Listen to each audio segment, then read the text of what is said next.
Assalamualaikum warahmatullahi wabarakatuh.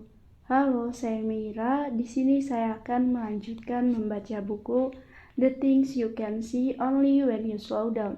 Cara untuk tetap tenang dan berkesadaran di tengah dunia yang serba cepat. Karya Hemin Sunim. Kali ini saya akan melanjutkan membacakan bab keempat dari buku ini. Bab 4. Hubungan.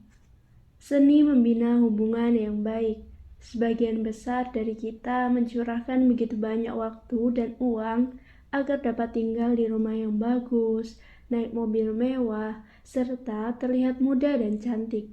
Tapi berapa banyak dari kita yang mengusahakan sesuatu yang tak kasat mata, seperti hubungan yang baik. Jika kita cukup beruntung memiliki keluarga dan teman yang baik, yang menyayangi kita apa adanya, dan sungguh-sungguh memedulikan kesehatan kita, kita akan merasa aman dan secara emosional tenang, bahkan saat sedang berhadapan dengan tantangan hidup. Sebaliknya, jika kita memiliki rumah impian, mobil mahal, dan tubuh yang sempurna, kita tetap tidak akan merasa bahagia jika kita memiliki masalah dalam hubungan kita. Kita merasa ketika masalah itu menggantung begitu saja tanpa ada solusi yang terlihat, kita akan menjadi depresi dan bahkan sempat berpikir untuk mengakhiri hidup jika kebahagiaan adalah sesuatu yang kita ingin capai dalam hidup. Bukankah sudah sewajarnya berusaha lebih keras untuk membina hubungan baik dengan orang-orang di sekitar kita? Saat saya masih berusia 20 tahun, saya pergi liburan merangsel ke Eropa dengan teman karib dari biara saya. Saat kami tiba di bandara di Roma, semangat kami begitu besar. Kami berdua sudah saling mengenal selama beberapa tahun, dan kami sangat cocok. Saya suka dengan selera humor dan kepribadian yang hangat, dan dia mengagumi jiwa petualang dan optimisme saya. Karena dia tidak terlalu bisa bahasa Inggris, saya merasa berkewajiban untuk selalu menemaninya. Setelah 7 hari pertama kami menghabiskan setiap saat bersama, kami mulai kehabisan bahan pembicaraan, dan kami berdua menjadi jengkel. Ini bukan karena ada masalah dalam pertemanan kami hanya membutuhkan waktu sendiri. Karena itu, keesokan paginya saya mengusulkan agar kami pergi ke tempat yang berbeda dan bertemu di hostel pada malam harinya. Teman saya menyetujui saran saya. Begitu saya meninggalkan hostel, saya merasa bebas. Saya tahu saya bisa melakukan apapun yang saya suka seharian. Saya tidak harus bernegosiasi dengan teman saya kemana dulu kami harus pergi dan tujuan kami berikutnya. Tapi saat pagi berubah menjadi siang, saya diingatkan ada untungnya kita berpergian bersama teman. Waktu saya harus ke toilet, saya tidak punya teman untuk menjaga ransel saya. Makan sendirian juga tidak menyenangkan. Rasanya seperti pekerjaan yang harus dituntaskan dan tidak lagi menjadi waktu untuk menikmati makanan dan bersantai. Saya tidak mengambil foto saya pada hari itu karena saya tidak ingin merepotkan orang asing. Saat saya melihat sesuatu yang menarik seperti karya seni terkenal, saya tidak terlalu bersemangat karena tidak ada teman untuk berbagi cerita. Saat saya sampai di hostel pada penghujung hari, saya sangat gembira saat melihat teman saya. Saat makan malam, kami menemukan banyak hal baru untuk dibahas dan diceritakan pada hari itu. Dari pengalaman ini, saya menyadari bahwa seni membina hubungan yang baik sama seperti duduk di depan perapian. Jika kita duduk terlalu dekat dan terlalu lama, kita akan kepanasan dan bisa terkena api. Jika kita duduk terlalu jauh, kita tidak bisa merasakan kehangatannya. Dengan demikian, tidak peduli seberapa cocok kita dengan seseorang, jika kita menempel terlalu lama tanpa memberi kesempatan untuk saling menjaga jarak, kita akan merasa terkukung dan bosan. Mudah sekali untuk merusak suatu hubungan karena kita kesal, tidak memiliki cukup privasi dan kebebasan. Sebaliknya, jika kita tidak berusaha untuk berhubungan dengan teman dan keluarga kita tidak bisa merasakan kehangatan kasih sayang mereka. Menemukan keseimbangan adalah kuncinya. Saya pernah mendengar cerita dari Korea yang mengandung pelajaran berharga lainnya tentang hubungan. Cerita ini tentang seorang laki-laki bernama Meng Saseng 1360–1438, salah seorang kaum terpelajar pada masa dinasti Joseon.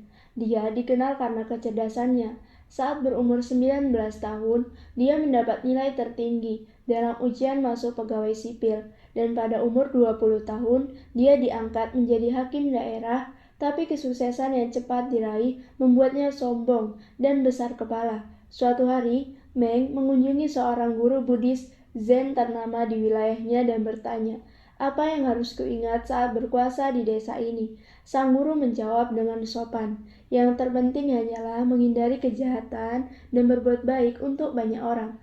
Meng pun murka, "Anak kecil pun tahu itu. Apa hanya itu yang bisa kau katakan kepadaku?" Saat Meng bangkit dan beranjak pergi, sang guru memintanya untuk tinggal sedikit lebih lama. Setelah menyeduh teh, beliau menuangkannya ke dalam cangkir Meng, tetapi tidak berhenti ketika cangkirnya sudah penuh. Karena bingung, Meng bertanya apa yang sang guru sedang lakukan. "Kau sepertinya tahu bahwa terlalu banyak menuangkan teh sampai tumpah bisa merusak lantai," jawab sang guru. "Tapi bagaimana bisa kau tidak tahu bahwa terlalu banyak ilmu juga bisa merusak karakter seseorang?" Karena merasa malu, Meng langsung mengangkat kakinya dan bergegas ke arah pintu untuk pergi. Tapi karena tergesa-gesa, kepalanya terantuk kosen pintu. Sang guru dengan lembut menegurnya, "Jika kau menundukkan kepala, kau tidak akan terantuk masalah." Seperti yang telah kita pahami, harga diri yang terlalu tinggi bisa menjadi sumber konflik. Jika kita memperlakukan orang lain dengan kerendahan hati dan hormat, konflik ini bisa dihindari.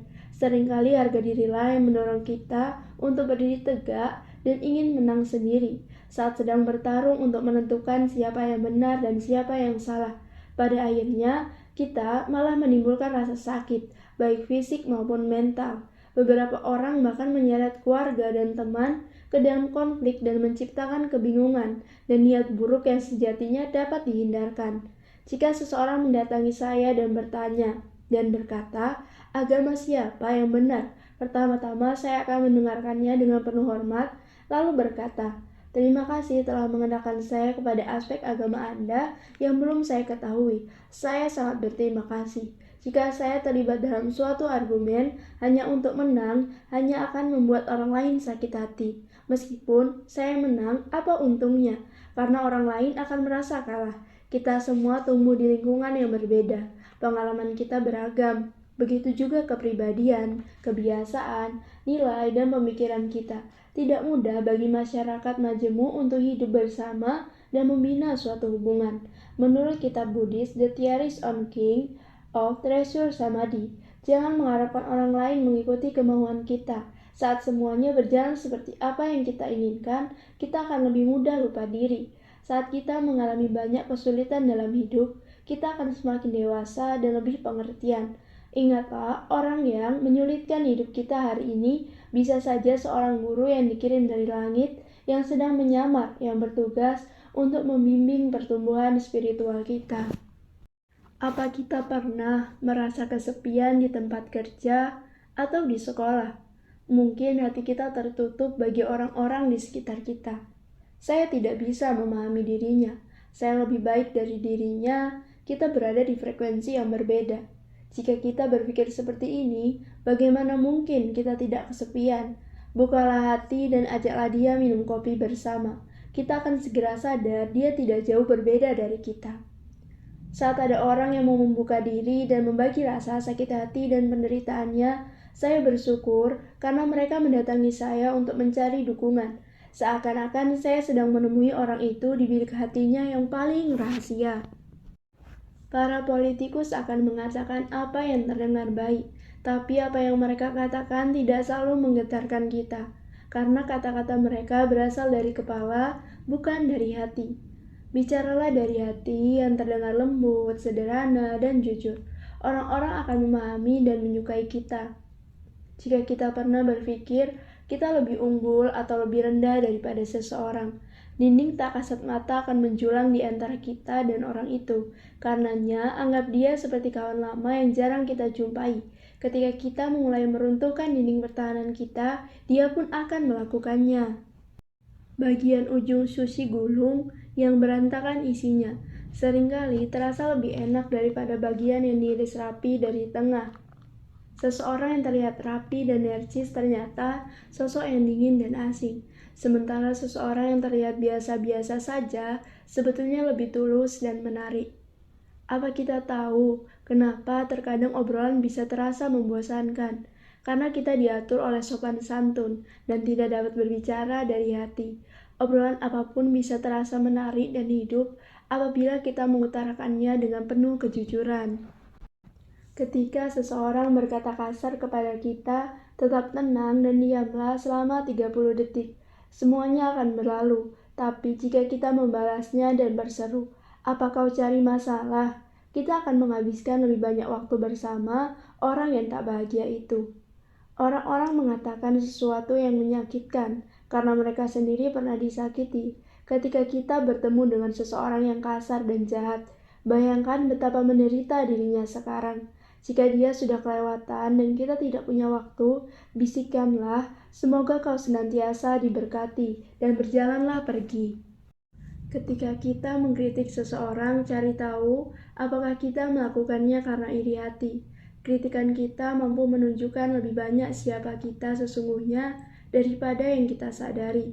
Bahkan meskipun kita benar, orang lain akan menganggap kita menjengkelkan. Jika kita ingin bisa berkomunikasi dengan orang lain dengan lebih efektif, gambarkan apa yang sesungguhnya kita rasakan, bukannya menyerang orang lain. Misalnya katakan, "Aku sedih mendengarnya." Bukan, "Kenapa kau selalu membuatku sedih?"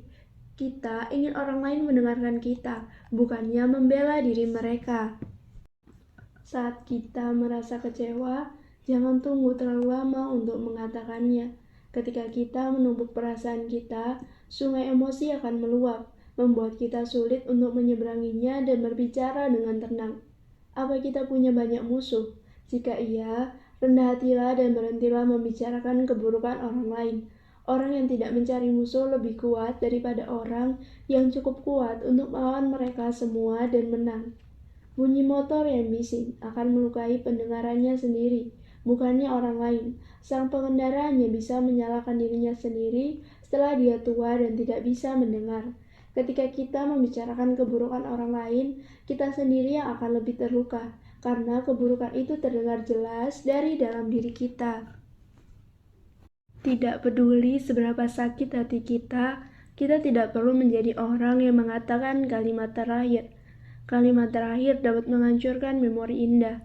Meskipun segala sesuatunya telah berubah, apa perlu membuang seluruh kenangan kita, apalagi kenangan yang menyenangkan. Saat dibutakan amarah, kita akan mengambil pilihan yang nantinya akan kita sesali.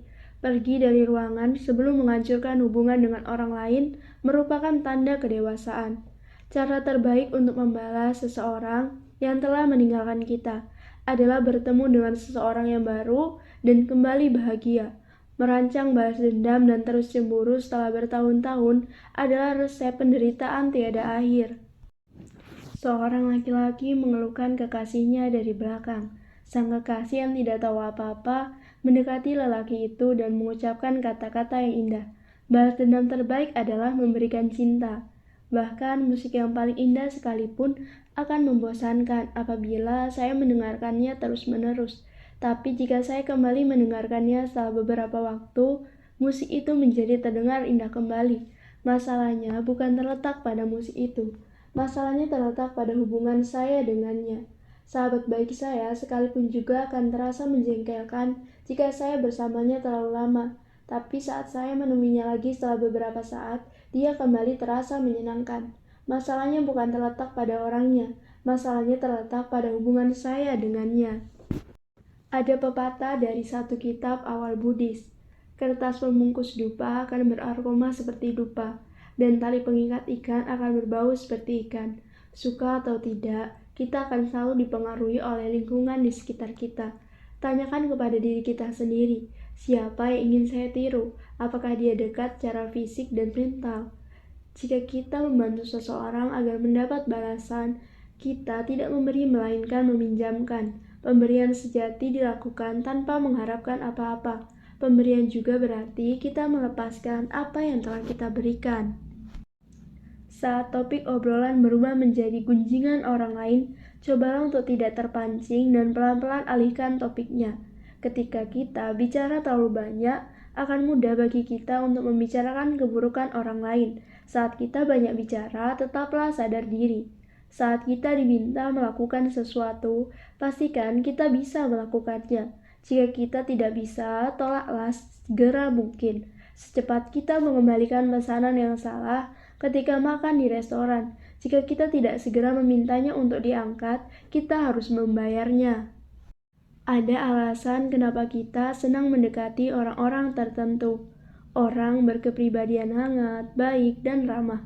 Orang yang murah hati dalam membagikan waktu, uang, dan pujian. Jika kita memimpin orang hanya dengan menekan aturan dan prinsip, orang akan meninggalkan kita satu demi satu. Pemimpin yang baik paham aturan ini, dan karenanya dia akan terus menanamkan kebaikan. Menurut seorang cendekiawan Konfusian, Jung Ya-yong, cara terbaik untuk menyimpan harta kita adalah dengan membagikannya. Jika kita sedang memberikan harta kita, uang yang cepat atau lambat akan lenyap juga, akan menjadi permata abadi yang tertata dalam hati penerimanya. Udara yang saya hirup masuk ke tubuh dan menjadi bagian dari tubuh saya. Udara yang saya hembuskan akan masuk ke tubuh orang lain dan menjadi bagian dari tubuhnya. Dengan melihat bagaimana udara mengalir, kita sadar kita semua saling terhubung. Tidak hanya secara kiasan, tapi juga secara harfiah. Suka atau tidak, kita semua terhubung dan tidak terbayangkan kita bisa bahagia sendirian. Yang Maha Suci Dalai Lama. Seisi alam semesta terkandung dalam irisan apel dalam kotak makan siang. Pohon apel, cahaya matahari, awan, hujan, tanah, udara, keringat petani ada dalam irisan itu. Truk pengantar, bensin, pasar, uang, senyum penjaga kasir ada dalam irisan itu. Lemari es, pisau, talenan, kasih sayang ibu ada di dalam irisan itu. Semua yang ada di alam semesta ini saling bergantung satu sama lain. Sekarang pikirkan apa yang ada dalam diri kita. Seisi alam semesta ada di dalam kita. Perjalanan pengampunan. Orang-orang yang mengkhianati dan meninggalkan kita, orang-orang yang mencuri dari kita dan hilang begitu saja, orang-orang yang menusuk kita dari belakang dan pura-pura tidak tahu. Ampuni mereka, bukan demi mereka, melainkan demi diri kita sendiri. Sungguh-sungguh untuk diri kita, bukan karena mereka layak mendapat pengampunan kita, bukan karena mereka manusia biasa. Ampuni mereka supaya kita bisa bebas, supaya kita bisa bahagia, supaya kita bisa melanjutkan hidup. Memang tidak mudah dan pasti rasanya tidak adil. Semburan kemarahan bisa memancar dalam diri kita. Air mata kepahitan mungkin menetes. Biarkanlah perasaan itu muncul ke permukaan dan diamkan. Perlakukan perasaan itu dengan baik dan sayangi dengan hati kita. Setelah menghargai air mata kita yang jatuh, tanyakan kepada diri kita, apa saya ingin menyimpan dendam dalam hati saya? Apa saya ingin hidup menjadi korban selamanya? Saat kita merasa siap, kumpulkanlah keberanian dan bulatkanlah tekad. Walau hati kita mungkin tidak mau mendengar apa kata pikiran kita, kita harus memutuskan untuk mengampuni dan membebaskan diri kita dari ikatan emosional. Berikutnya, tinjau ulang perasaan amarah dan kepahitan yang kita rasakan sebelumnya. Biarkan perasaan itu mengekspresikan diri. Bagaimana wujud perasaan tersebut dalam tubuh kita? Apakah berupa otot yang tegang, jantung yang berdebar-debar, dan ruam kulit? Atau apakah napas kita menjadi pendek-pendek karena tekanan yang menghimpit dada kita? Biarkan gelombang sensasi itu pasang dan surut. Rasakan sensasi tersebut mengalir dalam tubuh kita. Ketika gelombang itu mulai tenang, lihat baik-baik apa yang tersembunyi di bawahnya. Apakah ada emosi tersembunyi di balik kemarahan dan kepahitan? Apa kita melihat ketakutan, rasa malu, atau kesedihan? Apakah ada kesepian dan kegelisahan? Daripada tenggelam dalam semua perasaan itu, kita harus mengamatinya semua. Saat hati kita melembut dan terbuka, alihkan perhatian kita kepada sang penyerang. Apa kita bisa melihat siapa di balik topeng orang itu dan merasakan apa yang sesungguhnya ada di balik kejahatan dan ketidakjujuran yang dia perbuat? Apa kita bisa merasakan ketakutannya, kegelisahannya, dan kelemahannya? Apakah kita bisa merasakan kesepian atau rasa malu di bawah permukaannya? Daripada menyerah, kita hendaknya mengamatinya dengan penuh belas kasih. Di dalam diri kita semua ada gunung ketakutan yang tinggi dan sungai kesedihan yang dalam. Namun, ada juga mata penuh kasih sayang yang mengawasi bentang diri kita. Semoga kita bisa menemukan sang pengawas itu, sumber kebebasan dan kesembuhan. Saat kita membenci seseorang, kita malah semakin sering memikirkannya. Karena tak mampu melupakannya, perlahan-lahan kita mulai menjadi seperti dirinya. Jangan biarkan orang itu menjadi penghuni tetap dalam hati kita. Usirlah dia segera dengan peringatan penuh pengampunan. Apakah orang yang kita benci layak untuk disimpan dalam hati kita? Simpanlah dalam hati kita orang-orang yang menyayangi kita. Jika kita membawa orang yang kita benci dalam hati, kita akan merasa cemas dan menderita. Dalam suatu hubungan, anggap kita akan memberi lebih banyak daripada menerima. Kita ingat baik apa yang telah kita lakukan bagi orang lain, tapi mudah melupakan apa yang orang lain lakukan bagi kita. Walau kita merasa orang lain berutang budi kepada kita, mungkin saja kita sudah menerima bayaran yang nyaris setimpal dengan apa yang telah kita berikan. Saat tahu saya seorang biksu, beberapa orang menangkupkan tangan untuk memberi salam, dan tanpa sadar saya melakukan hal yang sama. Beberapa orang mengangguk, dan tanpa sadar saya melakukan hal yang sama. Manusia bagaikan cermin, kita merefleksikan satu sama lain. Apabila seseorang bijak menginginkan sesuatu dari orang lain, pertama-tama dia melakukan lebih dulu apa yang dia inginkan, memberi contoh dan bukannya meminta. Jika kita ingin teman mengingat hari ulang tahun kita, ingatlah hari ulang tahunnya lebih dulu. Jika kita ingin suami memijati kita, pijatlah dia lebih dahulu. Jika kita ingin anak-anak tidak terlalu lama menonton televisi, matikan TV kita lebih dahulu. Jangan hanya menunggu orang lain melakukan apa yang kita inginkan, lakukanlah sendiri lebih dahulu. Orang bijak menundukkan kepala ketika seseorang memukulnya. Jika dia balas memukulnya hanya karena dia dipukul lebih dahulu, dia akan terlihat kasar dan tidak bisa menenangkan hati banyak orang. Walau mungkin terlihat tidak adil, menahan diri untuk tidak bereaksi karena amarah menunjukkan karakter sejati. Orang-orang langsung cemberut saat menghadapi masalah emosional yang sepele, dan kemudian balas menyerang orang lain dengan dalih yang tidak berhubungan, tetapi terdengar masuk akal. Ketika kita merendahkan diri, dunia akan mengangkat kita. Ketika kita meninggikan diri kita, dunia akan merendahkan kita. Saat kita tiba di puncak pencerahan, kita akan mengerti puncak kita sama tingginya dengan puncak orang lain. Saat di puncak, kita bisa melihat kesucian setiap orang. Apabila kita terus bertengkar dengan seseorang, itu mungkin cara dunia mengingatkan untuk melihat diri kita lebih dekat. Saat kita tidak menyukai seseorang, cari tahu apa yang sebenarnya tidak kita suka. Lihatlah apa kita memiliki kekurangan yang sama dalam diri kita. Kekurangan yang langsung kita sadari pada orang yang baru kita temui, barangkali juga merupakan kekurangan kita. Jika kita tidak memilikinya, kita mungkin tidak akan menyadarinya dengan cepat.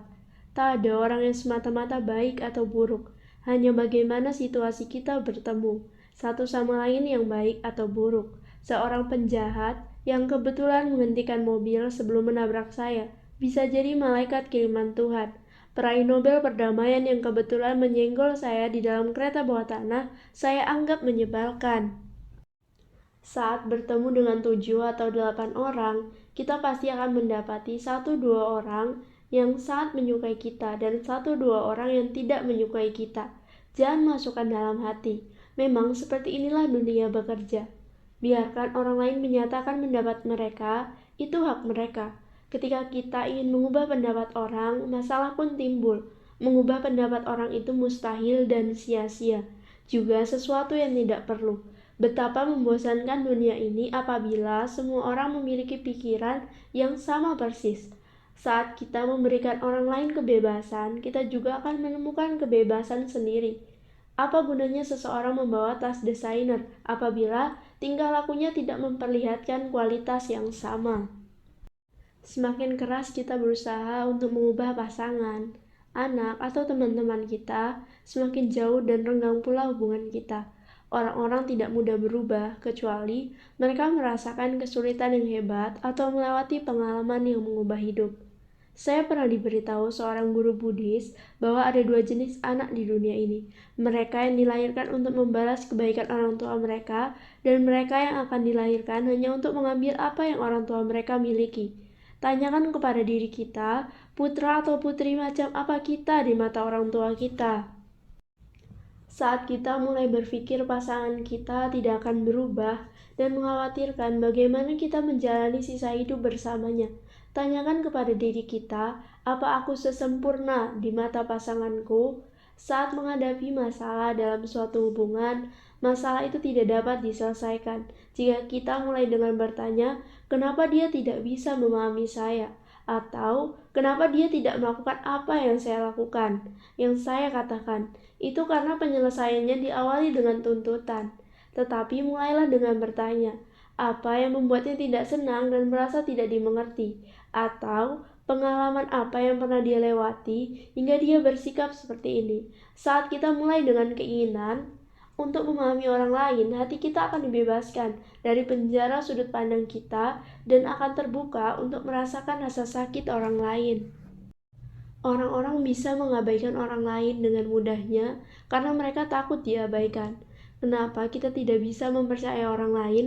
Karena kita tahu benar diri kita sebenarnya juga bisa berbohong dalam situasi yang sama.